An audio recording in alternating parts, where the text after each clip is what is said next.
Hello, EEARTS family. I surprised her again, guys. He keeps doing that.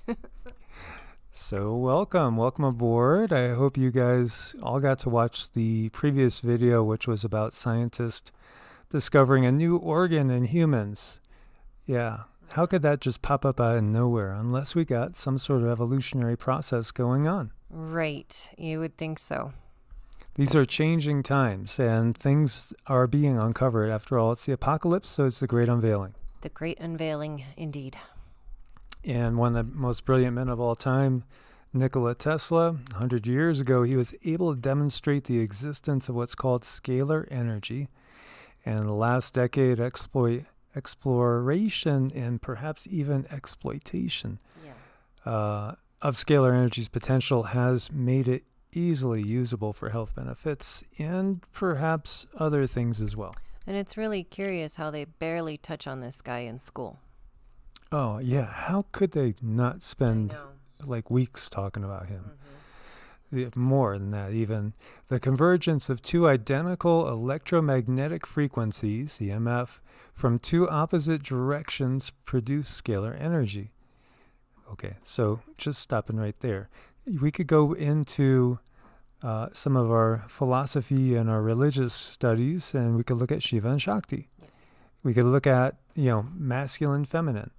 We could look at magnetism and electricity. We could also look at the Tao symbol of the yin and the yang. So this is how the universe works. The cancellation of the free movements of these EMF fields keeps them in one place. Scalar energy is stationary energy. The concentration of SE provides the health benefits when one comes close to it. And, unfortunately for so long, a lot of stuff has been buried. There have been patents that have been buried for a purpose, bought and buried, because certain industries would be suffering tremendously if the masses knew the possibility of energy. There's so much going on with energy that can finally be explained, and here we are. Okay, so this is regarding a question. Can you explain what scalar torsion field model is? So the history of scalar energy. The discovery of scalar energy can be attributed to James Clerk Maxwell, a Scotsman who was born in the 19th century. Maxwell was a mathematical genius whose work led to the development of quantum physics. Albert Einstein worked on Maxwell's findings and discovered the theory of relativity. However, it took another 50 years after Maxwell's discovery to prove the existence of scalar energy. It took one Nikola Tesla, who was born in Yugoslavia in 1856 or 1857, to demonstrate the existence of this form of energy. Tesla became a U.S. citizen in 1891, carried on Maxwell's work, and soon began to harness scalar energy without using any wires. Tesla referred to this energy as standing energy or universal waves. Albert Einstein and Otto Stern acknowledged the existence of this form of energy and made due reference to scalar energy back in the 1920s. Nikola Tesla is generally considered the father of scalar electromagnetics. Tesla's name for this was radiant energy. It's not just Einstein and Otto Stern who discovered zero-point energy. They were not even the first. As noted above, scalar energy was first proposed by James Clerk Maxwell in the mid-1800s and was later refined by Tesla, who called it radiant energy. Tesla even invented and was building a machine to create and distribute free energy. When J.P. Morgan, the oil tycoon who was backing him, discovered what he was doing and put an end to the project. Oh, he pulled the plug on that. Sure did. I mean, it'd be nice to have free energy available, wouldn't it? It sure would. Unless you're a greedy tycoon like J.P. Morgan. So Harold Puthoff has recently been popularizing the zero-point energy concept from his discoveries of quantum science. But zero-point energy has been discovered many times before by others, such as Wilhelm Reich, right? Think orgone energy, tachyon energy. These people, none of them discovered it because it was understood in the East, thousands of years ago. And again, it's been hidden in the West, but the West has been the dominant culture on the planet. The more aggressive culture that has subjected and subdued all the other, peoples that it has basically converted so that we all live in America with a K, as to quote Rammstein. And that does make me sad about that. It does. It is. It's capitalism when you get down to it, and it's greed when you get down to it. So the burying of 0-point energy, the doing away with giving to humanity free energy, and not only that, but the ability to heal people. It's just so sad, but it is what happens. Yeah, it is when you're dealing with money. So in final analysis, this energy has been known to mankind since time immemorial. The ancients called it chi, ki, prana, vril, the life force. Modern day science is just catching up with the ancient wisdom and discovering it as 0-point energy. Let's call it the energy of life, as Wilhelm Reich called it. It's the energy that animates and gives life to everything, every single creature on Earth, whether it's plant, animal, or human. And so it gets into the properties of scalar energy as well. The properties of scalar energy include them being nonlinear and non-Hertzian. This energy form has the capacity to carry information. It does not decay with the passing of time or distance. Scalar energy cannot be measured by contemporary frequency instruments as it's depicted to be without frequency. This energy form is static, a stationary form of energy. When two similar frequencies come from opposite directions and meet, they cancel each other out. This results in stationary energy form. The traditional understanding of energy is that it flows out in the form of waves. However, scalar energy does not radiate as waves, but expands outward in circles of energy. Occupying space, this spatial mass is not a vacuum, but comprises a field of energy systems that is alive. This vibrant and dynamic energy field radiates a network of harmoniously balanced energy. Scalar energy can be created naturally. It's always existed in the universe. By applying the conditions required, it can be created artificially as well. And it's a commonly accepted fact that the brain works with the nervous system to control the various functions of the body's organs and systems. The nervous system is extremely sensitive to electromagnetic frequencies, EMF, from the environment. Most electrical equipment, television, computers, mobile phones, microwave, resonate at 60 hertz frequencies and are able to interfere with the proper function of the nervous system. We've talked about this at length.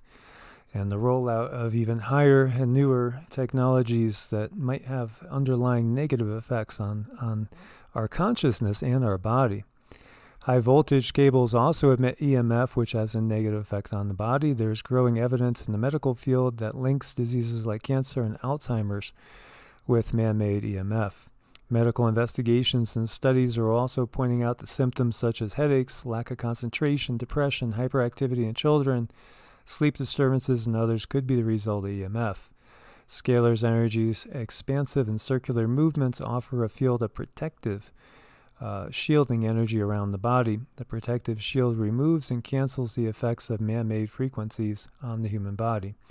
This is achieved by enhancing the body's natural defenses against damaging radiations coming from the various household and industrial appliances that surround us. And the brain itself has its own vibrations. The human brain uses these vibrations to communicate within itself and the rest of the body. There are 4 classifications of brain waves: beta, alpha, theta, and delta. Scalar energy is able to promote alpha waves frequency in the brain. The brain then resonates at the same vibration as the Earth's energy field and is able to amplify these vibrations. If this frequency is transmitted throughout the body, this could assist the cells in the body and achieve a particular resonance, which is essential to optimum health.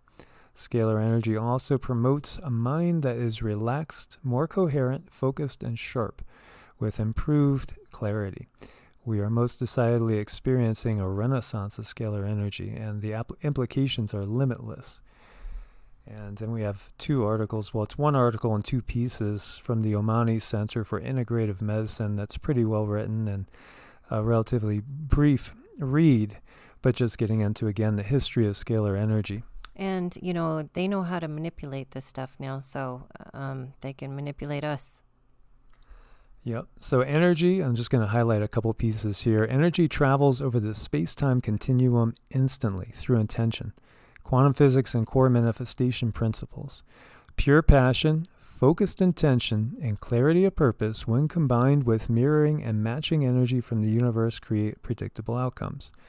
Many people have accepted these first concepts to be true, and this author is going to add some speculative ideas about how individuals and populations could be affected by positive or problematic scalar potentials. This subject is like one of my favorites, obviously. Mm-hmm.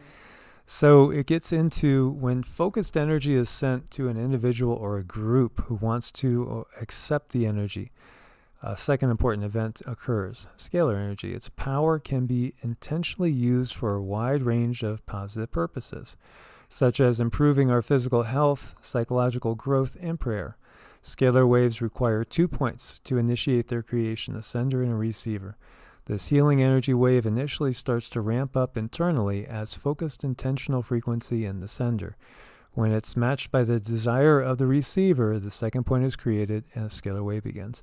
How many times do we find that people are already sensing our energy, or we're sensing theirs, before we even call them and start to work? Yeah, usually I get information off people anywhere from a day to a couple hours before the session. Yeah, the connection already occurs. So again, this gets to the East, and in the Eastern traditions like Hinduism and Buddhism and Taoism too, ultimately everything is one. It is one. That is the great mystery of the universe. All is one. And there's really only one consciousness that's basically divided itself up into a infinite number of possibilities. And, each one of these possibilities, in the case of the 3D world, is in a different type of vehicle, a body. Mm-hmm. And here we are, each of us unique in expressing ourselves. And so it can't be sent anywhere in the universe because energy travels over the space-time continuum instantly through intention, quantum physics, and core manifestation principles. So again, the separateness is an illusion that is created by the brain to operate and function in this particular vehicle, our bodies, in this particular density of existence. However, it's not the ultimate reality. No, it's not. So, this energy is, like it says, it's renewable, green, it's just everywhere. Mm-hmm. Everywhere. Okay, so I'm just reminded of when Yoda's teaching Luke, going way back to the original Star Wars, at the Force, because this is what we're talking about. It's the Force of Star Wars. It is in everything. It's in the trees. It's in the birds. It's in the grass. It's in everything. It's in the rocks. It's even in things like inanimate objects, like cinder blocks, desks, tables, chairs. Yeah. So ultimately, you can look at things and see that they're separate, but really there's no beginning or end of anything. This is why I'll share with you. I had a friend ask about 3 years ago for me to work on a person in Africa who was a friend of this friend's. He was a young man, and he was only like maybe 21, and he had malaria, and they were worried he wasn't going to make it through the night. And so we had a pretty poor signal. I think we were using Messenger, but I could just see his outline, and we did have a little bit of connection, and we spoke just briefly. I asked if he could hear me, and he just kind of grunted. Mm-hmm. And the thing was that as soon as I started sending energy, he stopped his writhing and moving, and he just got real calm and peaceful and fell into a deep sleep. Mm-hmm. And then when he woke up in the morning, his fever had broke, and he was better and on his way to a full recovery. And so he told me, he said, I don't have an explanation for it, but I just view it as a blessing from God, so he just thanked me. Mm-hmm. But this is the explanation for it. This is looking at it from the scientific point of view. And again, this has been known in the East for thousands and thousands of years, and I believe it traces back to Atlantis and Lemuria, and perhaps even back farther. Yes, so it really, really, really matters about our thoughts and emotions that we put out there. And so, when we're in our churches, our ashrams, our synagogues, our mosques, and we're all really praying with one intention, we put out a really positive, a powerful signal. Super important. But we don't have to be in any one place, because in reality, separateness is an illusion as well. It really is. It is. So, this gets into this, and it touches on the fourth dimension, because we do operate in 4D as well. We're operating in 3D when we're in normal waking consciousness, and we're operating on 4D when we're asleep. And so we are heading back to the dream time, as the Aboriginals say, as we move up through 4D existence. And we'll be able to manifest things much, much quicker. Fourth dimension is a place where time does not exist in the same way as currently experienced on Earth. Manifestation in the third dimension is like a slow tortoise in the mythical race against the speedy fourth dimensional rabbit. It takes consistent energy, intention, and strict adherence to manifestation techniques to consciously manifest our dreams at this time. However, that's changing rapidly. Yeah, it is. Because things are speeding up as we are going up in vibration. Now in 4D, things manifest like that, so quick. And if you're able to lucid dream, you could change your dreams, boom, like that.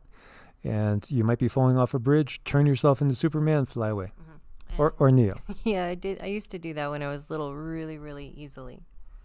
So, that's part of what's happening. And so there's two pieces. I'll give you guys both links to that article. It's interesting to see. This is out of CIA.gov library reading room, and it's talking all about scalar energy. And so, one of their conclusions is that scalar energy has a direct effect on nerve cells. Again, distance healing, which, by the way, one of my videos on distance healing on the other channel was hit with an age restricting thing. They've done 2 of them, and it's like, what? So you don't want to teach the young kids about distance energy work and healing and what we can do and what we can manifest? That says a lot. Because the kids that are being born nowadays too are so many of them are what we might call star seeds, crystal children. They're very, very advanced souls, and they're here for the healing of the planet. They are, and it's a beautiful thing. So, there again, CIA, FBI, KGB, they've all done their studies into this. And so, Royal Rife knew about frequency as well, and maybe perhaps some of you have used a Rife machine. And, he's another one who was a scientist, inventor, and engineer. And he understood totally that frequency can heal, or it can do the opposite. And so he did a lot of work with, creating a machine that can take out bad bacteria, viruses, and parasites. He believed those were the roots of all disease. And so, the Rife machine was definitely something that many people thought worked miracles. And it did, and, they kept it from us. Yeah, again, keeping it from us. And so many of these inventors don't meet with the nicest ends as well. They're not, finishing their lives off in luxury somewhere, or being praised by the people. So often, their reputations get destroyed, and it's a sad situation. So what you're looking at is biophotons, and we can, with intention, measurably increase the output of these biophotons. And there's been a lot of studies on people that are QiGong masters that can generate tremendous amounts of biophotons, many hundreds, if not thousands of times more than people that are untrained.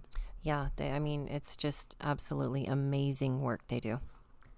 Yeah, so this is from the Rhine Research Lab and Center, School of Qi Energy Biophoton Experiment.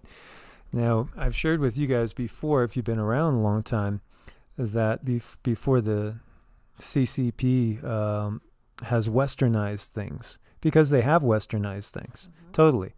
The CCP is basically operating on a capitalistic basis, and they also are embracing Western medicine, and they have kind of, put the kibosh on a lot of the traditional practices.